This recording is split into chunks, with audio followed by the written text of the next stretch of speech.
అదేవిధంగా ఈ గ్రామానికి తీసుకురావడం జరిగింది.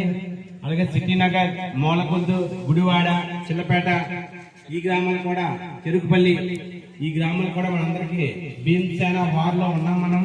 మనకి ఏ ప్రాబ్లం వచ్చినా భీమసేన వారు మనకి అండగా ఉంటుంది. మన కోసం వాళ్ళు పనిచేస్తున్నారు. అదేవిధంగా వాళ్ళు ఏ కార్యక్రమానికైతే మనకు పిలుస్తున్నారో ఒక ముఖ్య ఉద్దేశం భారత రాజ్యాంగాన్ని మనం ప్రపంచానికి ఏ విధంగా తెలియజేశారో మన చుట్టుపక్కల ఉన్న గ్రామానికి మనం తెలియజేయాలనే ఉద్దేశంతో ప్రతి గ్రామాన్ని కూడా వాళ్ళు ఆహ్వానిస్తారు. భారత రాజ్యాంగ దినోత్సవం పురస్కరించుకొని భీమసేన వారి ఆధ్వర్యంలో ప్రతి సంవత్సరం కూడా ఈ గొప్ప అవకాశాన్ని ఉపయోగించుకొని మేము ఒక మహాసదస్సుని ఆర్గనైజ్ చేస్తాం. ఎందుకంటే భారతీయులుగా ఈ రాజ్యాంగం వచ్చిన తర్వాత మనకి ఎన్నో హక్కులు వచ్చాయి. ముఖ్యంగా మనం ఏమైతే చేస్తున్నామో అంటే జీవించే హక్కు, ఈ దేశంలో ఎక్కడైనా జీవించే హక్కు మనకు వచ్చింది. అలాగే మనం మాట్లాడే హక్కు కానీ, మనకు నచ్చింది తినే హక్కు కానీ, ప్రతిదీ కూడా ఆ రాజ్యాంగంలో వచ్చింది.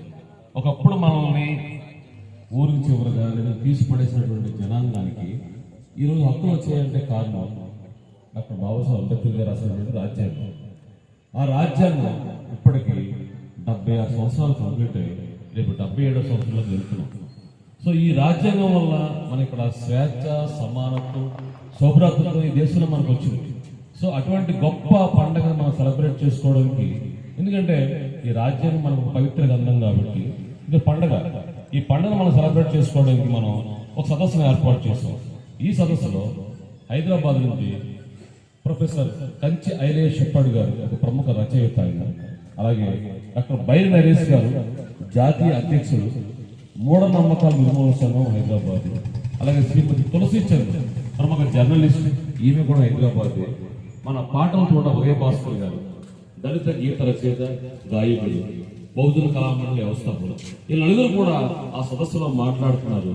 మనకి విప్లవకరంగా ఈ రాజ్యాంగం వల్ల మనకి ఏమైతే ఈరోజు మనం ఇక్కడ జీవిస్తున్నామో దానిలో వచ్చినటువంటి ప్రతి ఆలోచనతో ఏకీకృతమై మాకు చేదోడు వాదోడుగా ఉండి ఉద్యమాల బాటలో ఆలోచనతో పూలే అంబేద్కర్ ఆశయాలతో ముందుకెళ్తున్నటువంటి మా మిత్రులు మరి మూర్తన్న గాని, మరి శ్రీనివాసరావు గాని, రవి మాస్టర్ గారి గాని, వీళ్ళందరూ కూడా మాకు నిరంతరం గత 7 ఏళ్ల నుంచి సహాయ సహకారాలు అందిస్తున్నారు.